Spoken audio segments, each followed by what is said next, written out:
Friends, welcome. நம்ம டிஜிகோல்டில் எப்படிலாம் save பண்ணலாம், எந்த மாதிரிலாம் சின்ன சின்ன அமௌண்ட் எப்படிலாம் சேர்த்து வச்சு சேவ் பண்ணலான்ற மாதிரி ஒரு ஃப்ரெண்ட்ஸ் வந்து ஐடியா கேட்டிருந்தாங்க. அதுக்காக தான் இந்த வீடியோ மேக் பண்ணுறேன்.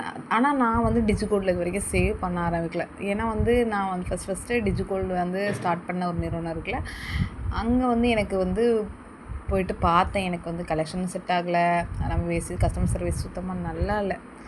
அதனால் நான் வந்து அங்கே சேவ் பண்ணலை. நான் வந்து கொஞ்சம் கொஞ்சமாக சேர்த்து வச்சு எடுத்துகிட்டு போயிட்டு காயின் அந்த மாதிரி தான் நான் வாங்கிட்டு வந்துட்டுருக்கேன். ஆனால் வந்து சேவ் பண்ணலாம், உங்களுக்கு செட் ஆகும். உங்களுக்கு இதுனா ஒரு டிஜிகோல்டு மட்டும் இல்லை, 2-3 ஆப்ஷன்ஸ்லாம் இப்போ இருக்குது. அதனால் உங்களுக்கு எது செட் ஆகுமோ, ஆனால் எதுவாக இருந்தாலும் ஃபஸ்ட்டு அங்கே போய் பார்த்துட்டு அந்த மாதிரி தான் பண்ணணும். சரி, எப்படிலாம் சேவ் பண்ணலான்ற மாதிரி ஒரு ஐடியா வந்து இப்போ சொல்கிறேன். ஃபஸ்ட்டு வந்து தேவையில்லாமல் செய்கிற செலவெல்லாம் வந்து கம்மி பண்ணிடணும்.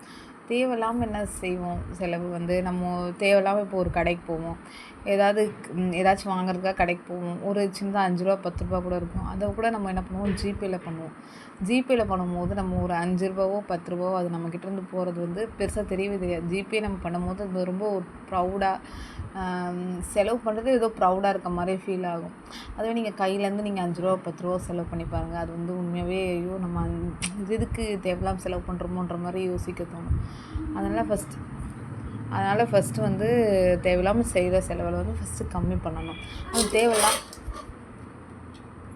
தேவையில்லாமல் ஜிபே ஃபஸ்ட்டு யூஸ் பண்ணக்கூடாது. ஜிபே ஃபோன்பே வந்து தேவைக்கு மட்டும்தான் யூஸ் பண்ணணும். அந்த மாதிரி கடைக்கு போய்ட்டு அதான் தேவையில்லாமல் பொருள்லாம் வாங்கிட்டு இந்த மாதிரிலாம் யூஸ் பண்ணால் கண்டிப்பாக வந்து நம்மளால் டிஜிகோல்டெலாம் சேர்த்து வைக்கிறது ரொம்ப கஷ்டமாக இருக்கும். அதுக்கப்புறம் வந்து சேல்ரி வந்தோடனே நம்ம ஃபுல்லாக இருக்க அக்கௌண்ட்டில் இருக்க எல்லா காசையும் எடுத்து நம்ம வந்து நம்மளோட வீட்டு செலவுக்கு, நம்மளோட எங்கெங்கே கொடுக்க வேண்டியது இஎம்ஐ அது இதுன்னு அந்த மாதிரி கொடுக்குறத விட்டுட்டு ஃபஸ்ட்டு வந்ததுன்னே ஒரு 80% ஒரு 90% மட்டும் எடுத்துக்கிட்டு மீதி ஒரு 10% அக்கௌண்ட்லேயே வைங்க. ஃபஸ்ட்டு அக்கௌண்ட்லேயே வைக்கும் போது வந்து தேவை இல்லை, எனக்கு ரொம்ப தேவை அந்த டைமில் மட்டும் அதை யூஸ் பண்ணிக்கணும். மற்றபடி இல்லை அது தேவையில்லாமல் யூஸ் பண்ணக்கூடாது. அந்த இருக்கதே நம்ம மறந்துடணும். அந்த அக்கௌண்ட்டில் 10% இருக்குன்றது எதாவது சுத்தமாக மறந்தால் தான் கண்டிப்பாக சேர்த்து வைக்க முடியும். அதுக்கப்புறம் வந்து தேவையில்லா செலவுகளை வந்து இதை மொத்தமாக கம்மி பண்ணிவிட்டு நம்ம நாளுக்கு இப்போது ஒரு தேவையில்லாமல் நம்ம ஏதோ கடைக்கு போகிறோம், ஒரு பஜ்ஜி போண்டா வாங்கி சாப்பிட்றோம். இது வந்து சாப்பிடலாம். அது வந்து பஜ்ஜி போண்டா வாங்கி சாப்பிடவே கூடாதுன்னு நான் சொல்லலாம்.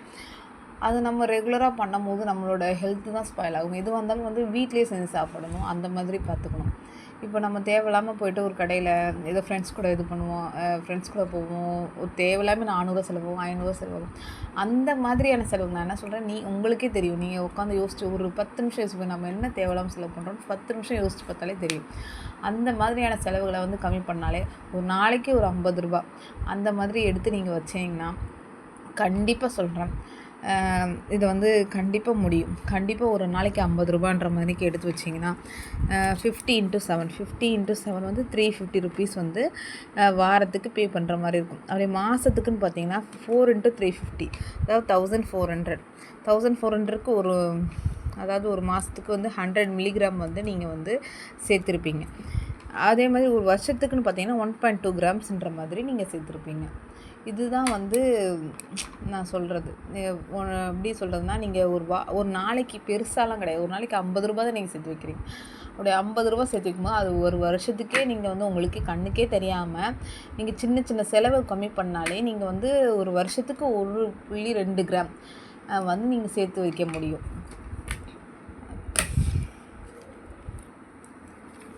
அப்புறம் வந்து பிஸ்னஸ்லாம் சில பேர் ஃப்ரெண்ட்ஸ்லாம் வச்சுருப்பாங்க. அதாவது சில ஃப்ரெண்ட்ஸ்லாம் வந்து பிஸ்னஸ்லாம் பண்ணுவாங்க. அந்த மாதிரி பிஸ்னஸ்லாம் பண்ணுறவங்க வந்து அதாவது டெய்லியுமே பிஸ்னஸ் முடிஞ்சு வீட்டுக்கு போகிறதுக்கு முன்னாடி அவங்களால முடிஞ்ச ஒரு 300 இல்லைனா ஒரு 500 ஏதோ ஒன்று அந்த மாதிரி நம்ம பண்ணும்போது அவங்களுக்கு வந்து இன்னமும் கூட சொல்கிறேனே, இன்னும் நல்ல ஒரு ப்ராஃபிட் கிடைக்கும். நம்ம இதுவே வந்து பிஸ்னஸ் பண்ணுறவங்கள்ட்ட வந்து கண்டிப்பாக வந்து எப்படி சொல்கிறதுனா, மாதம் கண்டிப்பாக இவ்வளோ நம்மக்கிட்ட இருக்கும் வரும் அப்படின்றத வந்து சொல்ல முடியாது. ஆனால் வந்து நம்மளால் இந்த மாதிரி சேர்த்து வச்சோம்னா கண்டிப்பாக அதாவது இயருக்கு வந்து அப்படியே 1 சவரன் கூட சேர்த்து வைக்கலாம், அவங்களால முடியும்.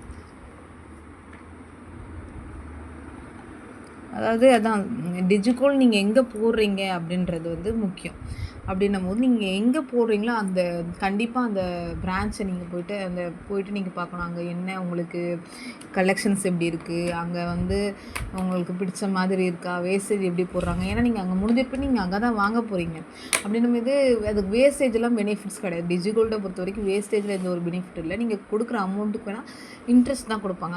அப்படின்னும் போது நீங்கள் வேஸ்டேஜில் பெனிஃபிட் இருக்காது. அப்படின்னும் போது நீங்கள் வந்து அதை மேக்ஸிமம் காயினாக வாங்குறது தான் பெஸ்ட்டு அந்த மாதிரி டைமில். ஏன்னா வந்து நான் பார்த்த வரைக்கும் அந்த டிஜிகோல்டில் இருக்க இதில் வந்து பார்த்த வரைக்கும் மேக்ஸிமம் வந்து வேஸ்டேஜ் ரொம்ப ஹையாக தான் இருக்குது. அதனால் உங்களுக்கு பிடிச்ச மாதிரி கலெக்ஷன்ஸ் இருக்கா இல்லை 2-3 வந்து விசாரிச்சுட்டு பாருங்கள், சரிங்களா? அதுதான் ரொம்ப நல்ல விஷயமா இருக்கும். அப்புறம் வந்து மீஷோ, அமேசான்லலாம் நிறைய பேர் என்ன பண்ணுவாங்க, சும்மாவே அந்த ஆப்பை ஓப்பன் பண்ணி சும்மாவே ஏதாவது வாங்கலாமா இந்த மாதிரி டெக்கரேஷன் பண்ணுவோமா, வீட்டை எப்படி மாற்றுவோம், இல்லை குழந்தைக்கு எதாவது வாங்குவோமா அப்படின்ற யோசிச்சுட்டு சும்மாவே பார்ப்பாங்க. சும்மா பார்த்துட்டு தேவையில்லாமல் ஏதாவது ஒன்று வாங்கிடுவாங்க.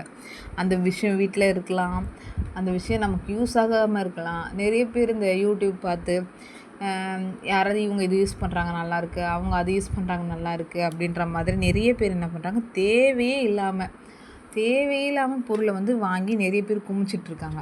அதெல்லாம் குழந்தைங்களுக்கு பார்த்திங்கன்னா, சின்ன குழந்தைங்க வளர்ந்துக்கிட்டே இருப்பாங்க. அவங்களுக்கு எப்படி சொல்கிறதுனா, பார்க்க வரவங்க மற்றவங்க பர்த்டேக்கு எடுத்து கொடுக்குற ட்ரெஸ்ஸு நிறைய இருக்கும்.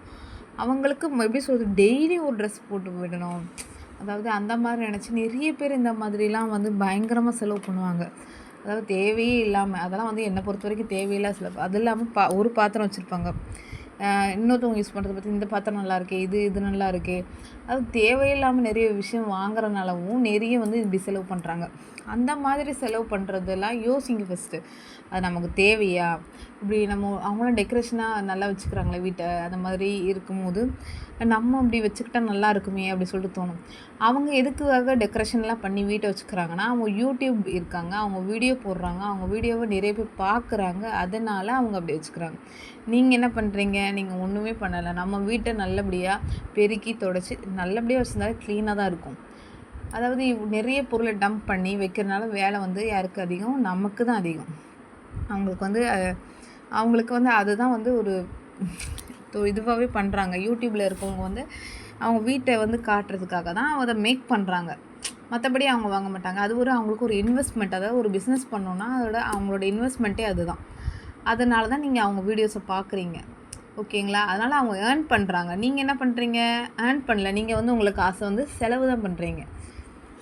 அதனால் வந்து பார்த்து யோசிச்சு பண்ணுங்க. எது வேணுமானாலும் ஒரு பொருள் ஏதாவது வேணும் அப்படின்னா கண்டிப்பாக சொல்கிறேன், அதை வந்து ஒரு 10 நாள் யோசிங்க. 10 நாள் யோசித்து அந்த பொருள் அதுக்கப்புறம் வேணும் அப்படின்னா மட்டும் கண்டிப்பாக வாங்க. அப்படி வேணான்னு சொன்னிச்சா அந்த பொருளோட அமௌண்ட் எவ்வளவோ அந்த அமௌண்ட்டையே தூக்கி எடுத்துகிட்டு போயிட்டு நீங்கள் என்ன டிஜிகோல்டு யூஸ் பண்ணுறீங்களோ அதில் போட்டுருங்க. இந்த மாதிரி கண்டிப்பாக வந்து நீங்கள் சேமிக்கலாம், ஓகேவா? சேமிக்கணும் அப்படின்ற எண்ணம் மட்டும் இருந்ததுன்னா கண்டிப்பாக சொல்கிறேன், நீங்கள் நல்லபடியாக வளருவீங்க. அதாவது சேமிக்கணுன்ற எண்ணம் இருந்ததுன்னா கண்டிப்பாக முன்னேறலாம். என்னத்தை சேமிச்சுட்டு எல்லா ரேட்டுமே அதிகமாகிடுச்சு, நம்ம என்னத்தை சேமித்து மற்றவங்களுக்கு கொடுக்கணும், நம்ம சேமித்து நம்மளாம் சந்தோஷமாக இருக்கும் அப்படின்னு நினைக்கக்கூடாது.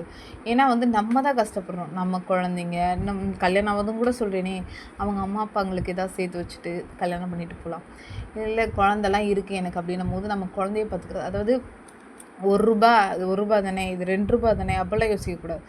நம்ம ₹1 செலவு பண்ணுறோம், எதுக்காக செலவு பண்ணுறோம் அதை வந்து யோசித்து செலவு பண்ணணும். அப்படின்னும் போது நம்ம வந்து தேவையில்லாத பொருளை ஃபஸ்ட்டு வாங்கக்கூடாது. இதில் தான் வந்து கண்டிப்பாக சேமிக்க முடியும். தேவையில்லாமல் மீஷோ, அமேசான், ஃப்ளிப்கார்ட் அந்த மாதிரி சேல்லாம் போடுவாங்க. எதுக்காக அந்த சேல் போய் வாங்குறீங்க? அந்த சேல்லாம் வாங்காமல் அப்படிலாம் இருந்ததுனால தான் கண்டிப்பாக சேர்த்து வைக்க முடியும். அதெல்லாம் வந்து நமக்கே தேவையில்லாத குப்பைகளை, அவங்கக்கிட்ட இருக்க குப்பைகளை நம்மக்கிட்ட தள்ளுறாங்க. வந்து இதை வந்து யோசிச்சுக்கோங்க. உங்களுக்கு வீட்டுக்கு தேவைன்னா அந்த பொருளை ஃபஸ்ட்டு நீங்கள் எழுதி வைங்க. எழுதி வச்சு அது உங்களுக்கு தேவை அப்படின்னா மட்டும் அதை வாங்குங்க. அதை யோசிங்க. திருப்பவும் நம்மளுக்கு தேவைப்படுதான்னு பாருங்கள். அப்படின்னா மட்டும் வாங்குங்க. இல்லை இல்லை எனக்கு தேவையே படலை, எனக்கு அது தேவையே இல்லாதது அப்படின்னு போனால் அந்த அமௌண்ட்டை எடுத்துகிட்டு போய் அப்படி டிஜிகோல்டில் சேவ் பண்ணுங்கள். அதாவது கொஞ்சம் சிறுக சேமித்தா தான் அது வந்து ஒரு மலை போல் வரும். இல்லை நான் வந்து மொத்தமாக தான் சேமிப்பேன்னா கண்டிப்பாக சேர்த்த முடியாது, இருக்க காசுமே செலவாயிடும். நான் சொல்கிறதுல ஏதாவது உங்களுக்கு கருத்து வந்து பிடிச்சிருந்ததுன்னா ப்ளீஸ் வந்து லைக் பண்ணிக்கோங்க, ஷேர் பண்ணிக்கோங்க, சப்ஸ்கிரைப் பண்ணிக்கோங்க, கொஞ்சம் ஹைப் பண்ணி விடுங்க ஃப்ரெண்ட்ஸ். தேங்க்யூ.